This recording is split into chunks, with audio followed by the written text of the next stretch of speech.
Hello and good morning, everyone. So, I am here to teach you history of class 8, that is chapter 2, the expansion of British power. First, we have already done chapter number 1 in the previous video, which was just the introduction of modern period and the division of modern period, how it is divided. And in history, we know that the parts of history has been divided into three parts: ancient, medieval and modern.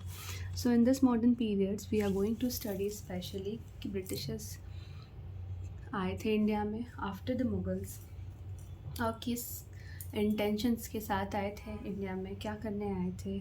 तो history में हमारा question हमेशा से रहा है how, what, when and where. So we are going to study the same in this chapter also. Now before starting with the chapter, we have many questions in our mind, like Britishers क्यों आए थे India में, कब आए थे, क्या करने आए थे और कैसे आए थे. क्या ऐसा फैक्टर्स होगा जिसके वजह से ब्रिटिशर्स इंडिया में आए और एक्सपैंड किया. And also I have a question for you all, that did you know that British originally came as small trading companies and were reluctant to acquire territories. So हमें पता है Britishers India में कब आए. So it started in the 17th century. Britain increased its control in India through East India Company. जो Britain थे, European countries थे, वो अपने पावर एक्सटेंड करने लगे after the death of Aurangzeb. Aurangzeb कौन थे? The last Mughal ruler in the medieval period. और जैसे ही औरंगज़ेब का डेथ हुआ, to take the advantage of this scenario, British establish their rule in India.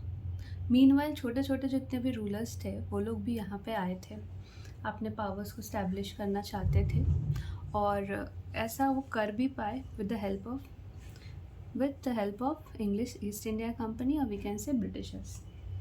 From 1757 to 1858 British control much of India.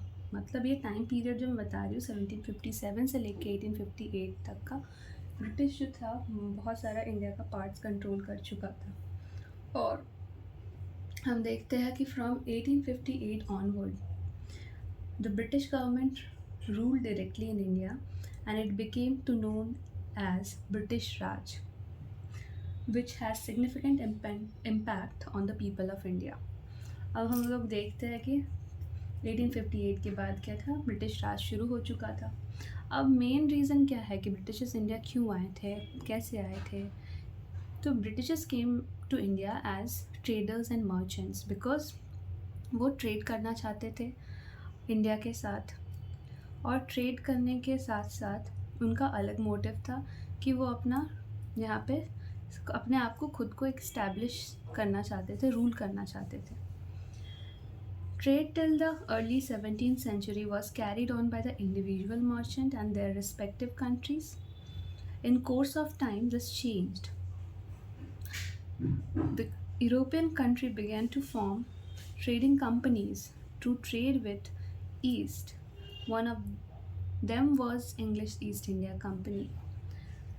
And under Queen Elizabeth I in 1600, there was a chartered which was granted by her, in which the company had all the exclusive right to trade with the East. That means what? No other trading group or country from England could compete with the company. Okay? Now main reason of British expansion war. हम लोग अगर main reason देखते हैं British expansion का, तो हम लोग उसको 3 पार्ट्स में डिवाइड कर सकते हैं. It could be economical interest, political power और कल्चरल मोटिवेशन. इकोनॉमिकल इंटरेस्ट में हम देख सकते हैं कि इंडिया के पास काफ़ी रॉ मटेरियल्स था. रॉ मटेरियल्स क्या था बेसिकली, इनके पास अगर यहाँ से स्पाइसेस की बात करें तो we had paper, and we have it till time: cardamom, cinnamon, clove. And apart from this spices, we also had and have cotton, silk, indigo, saltpeter, and many other things which the Britishers try to buy at very low prices and sell them to a high prices elsewhere in Europe.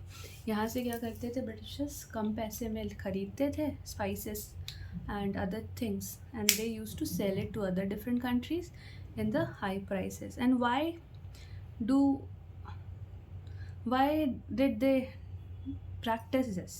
Basically, क्यों करते थे ऐसा? So that they can earn a efficient, or we can say profits, sufficient profits, जिससे उनका trading quantum जो था वो maintain हो सके. ठीक है, और उनका एक ही बेसिकली ये मोटिव था कि अपना प्रॉफिट कैसे बढ़ा सके. तो इंडिया क्योंकि बहुत ही वेल्दी है, शुरू से हम लोग जानते हैं कि India is a wealthiest country in terms of, अगर मिनरल्स की बात करें, अगर हम स्पाइसेस की बात करें, जो स्पाइसेस थे वो साउथ से लेके जाते थे. देन वो कहाँ से, साउथ, यहाँ से फिर through the sea route they used to import it to the other different countries of Europe and Britain. Okay, ना जैसे जैसे ये शुरुआत हुआ, क्या होने लगा, फिर different arrival of trading companies आने लगे. ट्रेडिंग कंपनीज, अब बड़े बड़े कंपनी भी आना चाह रहे थे मार्केट में. कौन कौन थे? Portugal, Holland, England, France and Denmark. अब ये इंडिया में स्टैब्लिश हो रहे थे, अपना ट्रेडिंग सेंटर्स बना रहे थे. और जो भी ट्रेडिंग सेंटर्स बना रहे थे वो स्पेशली कोस्टल एरिया से बना रहे थे. कोस्टल एरियाज़ में क्यों बना रहे थे, इसका एक मेन क्वेश्चन है. कोस्टल एरियाज़ में कोई भी ट्रेडिंग कंपनी स्टैब्लिश क्यों करेगा? हम यहाँ मैप में देख सकते हैं.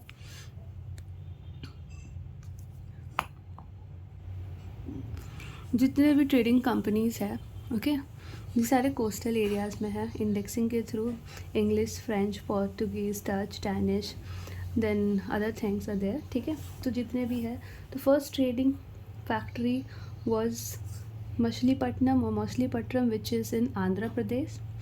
एंड यहाँ से ब्रिटिश क्या करते थे, इम्पोर्ट एक्सपोर्ट का काम करते थे थ्रू सी रूट, एंड यहाँ पहुँचाते थे. कहाँ? ब्रिटेन में. हम लोगों को पता है क्या है मैप में, ब्रिटेन. वर्ल्ड मैप हम जब देखेंगे तभी पता चलेगा. Now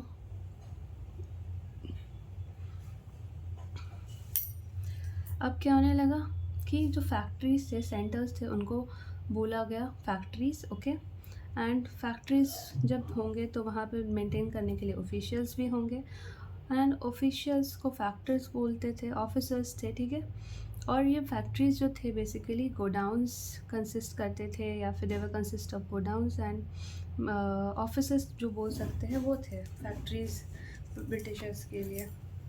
and over the time हम देख सकते हैं ये फैक्ट्रीज़ क्या होने लगे, फोर्टिफाइड होने लगे. एंड ऑल्सो फैक्ट्रीज़ पे जो वर्कर्स थे, ऑफिसर्स थे, उनको रेसिडेंशियल क्वार्टर दिया जाता था और भी फैसिलिटीज़ दिया जाता था ताकि वो मेंटेन कर पाए खुद को और फैक्ट्रीज़ को भी. और जैसे जैसे ये ट्रेडिंग कंट्रीज़ और कंपनीज़ आने लगी, ठीक है, जैसे जैसे ट्रेडिंग कंपनीज़ आने लगी, उसके बाद क्या होने लगा, ट्रेड राइवलरी शुरू हो गया. ट्रेड राइवलरी शुरू कैसे हो गया, मतलब मार्केट में अगर 4 कंपनी आ गई, लाइक पूमा और गुची, प्राडा, ये सब, तो अब क्या होगा कि सब अब चाहेंगे कि मेरे प्रोडक्ट ख़रीदे, मेरे से इम्पोर्ट एक्सपोर्ट करें, मेरे काम चले, ट्रेड चले. तो ऐसे ही क्या है कि यहाँ पे कंपनीज जैसे आई, यहाँ पे ट्रेड बढ़ना शुरू हो, सॉरी, कंपटीशन बढ़ना शुरू हो गया. कंपटीशन बढ़ना शुरू हुआ तो क्या हो गया, कंपटीशन बढ़ने के साथ ऐसा होने लगा कि अब मार्केट में प्रॉफिट्स देख रहे हैं ज़्यादा बन पाए, और धीरे धीरे क्या है कि अब ट्रेड मोनोपोली शुरू हो गया. प्रॉफिट्स बनने के साथ साथ मोनोपोली शुरू हो गया बहुत सारा. The companies which had the support of their respective governments set out to do just that. They built their own armies and were not averse to using the force to achieve their goals. Now, in course of time, the Portuguese, Dutch, and the Danes were ousted from the Indian trade, and only the English and the French became the players, dominating the trade between India and Europe. Now, यहाँ पे हम देख सकते हैं कि अब धीरे धीरे क्या हुआ, जैसे जैसे कंपटीशन बढ़ा, सबको प्रूव करना था अपना कि ट्रेड हमारा कैसा हो सकता है, ठीक है। तो लास्ट में क्या देखा जाता है कि सारे जो पोर्तुगीज़ थे, डच थे, डेन्स थे, ये लोग मार्केट से निकल चुके हैं बिकॉज ये कंपटीशन को विथस्टैंड नहीं कर पाए, we can say. And English and French जो थे वो लोग ही लास्ट में मेन प्लेयर और मेजर प्लेयर बचते हैं, ठीक है।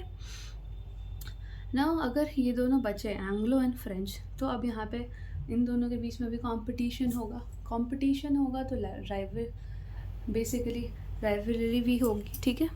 अब इसकी वजह से क्या हुआ, कर्नाटिक वॉर शुरू हुआ, ठीक है, between English and French.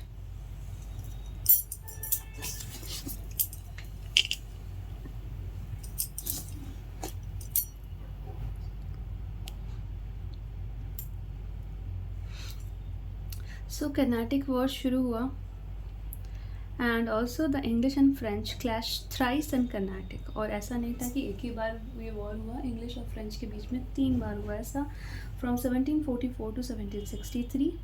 After this the French cease to be a strong political force in India. और जो फ्रेंच थी वो मार्केट में पावरफुल प्रूव हुई और वो एक अकेली लौटी क्या थी, स्ट्रॉन्ग पॉलिटिकल फोर्स थी इंडिया में। The way was cleared for the establishment of British power in India, and this way हम लोग बोल सकते हैं कि ये इसके बाद क्लियर हो चुका कि ब्रिटिश पावर इंडिया में इस्टेब्लिश होना शुरू हो गया। ना ब्रिटिश अब इस्टेब्लिश हुआ तो सबसे पहले इन लोगों ने बंगाल पर अटैक किया, ठीक है। बंगाल में क्योंकि बहुत सारे रूलर्स छोटे मोटे जो थे after Aurangzeb the last Mughal ruler और एम्पायर, तो उनके बाद वो छोटे छोटे इस्टेब्लिश होने लगे। तो क्योंकि कोस्टल एरियाज़ में जा रहे थे ब्रिटिशर्स, और हम लोग को पता है वेस्ट बंगाल अभी भी कोस्टल एरियाज़ में ही कहलाता है, कहाँ कहाँ पे है आप देख सकते हो मैप में, ठीक है। तो ये कोस्टल एरिया में रहना उनको बहुत प्रॉफिटेबल था। और ये भी पता है कि कोलकाता जो था वो पहला हमारा हुआ करता था कैपिटल, ऐसा मानते हैं, पहले दिल्ली से, न्यू दिल्ली से पहले कैपिटल हुआ करता था। Now what happened in 1717,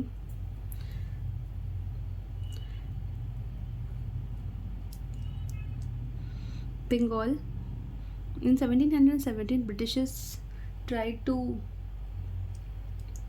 succeed in obtaining the right to import and export without the custom duty, but these officials also stopped paying duty on private trade, causing great revenue loss in Bengal. जैसे ही यहाँ पे Britishers आए, इन्होंने क्या किया, custom duty लगाना शुरू किया ट्रेड करने के लिए, ठीक है। कस्टम ड्यूटी बेसिकली क्या होता है, टैक्स इम्पोज किया जाता है गुड्स पे। जब ये इंटरनेशनल बॉर्डर पार करती है तो उसके लिए कुछ हमें टैक्स पे करना पड़ता है। However, some officials of the company were also engaged in private trade. The concession granted was only for the company, but these officials also stopped paying duty on the private trade, resulting in enormous loss of the revenue in Bengal. Okay?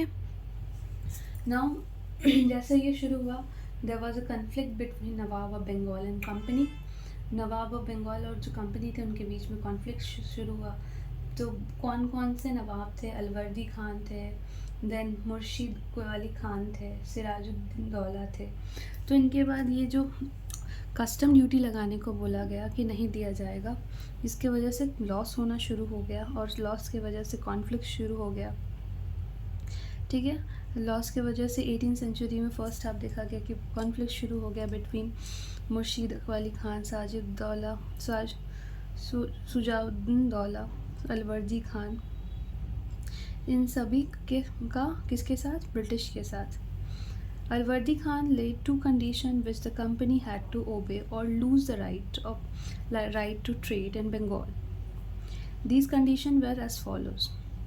Alivardi Khan थे, उन्होंने 2 condition रखा कि अगर आपको trade करना है बंगाल में Britishers को तो आपको 2 कंडीशंस को मानना पड़ेगा, ठीक है। हमारा condition, the first condition was the official of the company engage in private trade shall pay custom duty, or the privilege of not paying the duty will withdrawn altogether, ठीक है। And the second condition was the company shall not extend its fortification.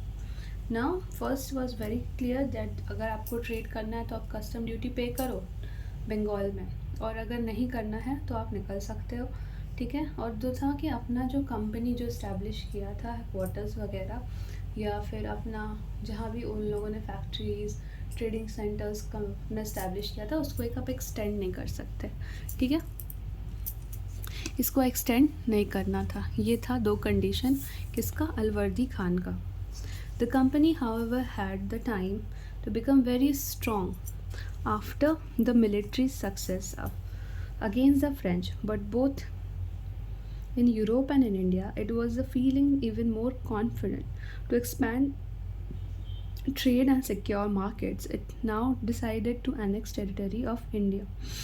Okay, so अब ऐसा था कि company भी गुस्से में आ गई, ईस्ट इंडिया कंपनी, और इनको भी अपना इस्टेब्लिश करना था, ठीक है। फ्रेंच का भी इन लोगों ने देख लिया कि मार्केट में ये लोग आ चुके हैं ट्रेड राइवलरी के बाद, ठीक है। तो सब मिलकर क्या किया कि कॉन्फिडेंट हो गए कि हाँ अब हम मार्केट सिक्योर मार्केट स्टैब्लिश कर सकते हैं इंडिया में, क्योंकि ये स्मॉल रूलर्स है और जो भी छोटे छोटे थे, नवाब्स थे और निज़ाम थे, जो भी थे बंगाल में, उनके ख़िलाफ़ इन लोगों ने आवाज़ उठाना शुरू किया ब्रिटिशर्स ने कि इनको इस्टेब्लिश करना है अपना रूल। तो मैटर कब एक बॉयल होने लगा, या फिर मैटर कब बहुत ज़्यादा बात बढ़ गई, इन 1756 व्हेन सिराजुद्दीन दौला और Siraj-ud-Daulah became the Nawab of Bengal, ठीक है। He asked the company to remove all his fortification in Calcutta or present day Kolkata. The company refused to do so, so the Nawab sent the troops and occupied the company's factories in Calcutta. The British officials were alarmed at this development. They decided to depose Sirajuddin Daulah and install a puppet Nawab in the place. This led a war.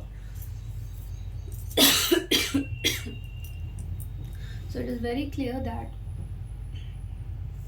after all the things and after all the rivalries, we can see that what happened at last. Sirajuddin Daulah, the ruler, in 1756, he asked the Britishers and the company to remove his trading centers. अपना trading centre हटाओ पूरे कलकत्ता से, ठीक है। और ये सुन के Britishers को बहुत ज़्यादा ही गुस्सा आया, और ब्रिटिशर्स को गुस्सा आया तो उन्होंने क्या किया, उन्होंने चाहा कि इसको डिपोज करे, किसे, सिराजुद्दौला को, और उन्होंने उनके जगह पे एक पपेट रख दिया, जिसके वजह से उनको जो नवाब थे उनको बहुत गुस्सा आया और बैटल शुरू होने लगा।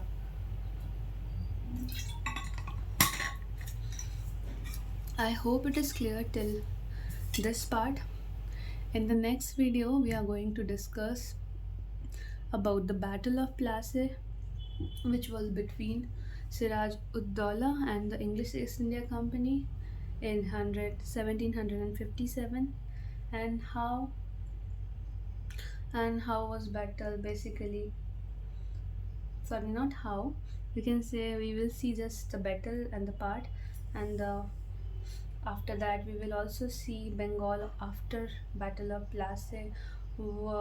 In which part of Bengal is the Plassey located, or we can basically see the location of Plassey, and after that we will continue with the chapter. And thank you, and see you on the next video.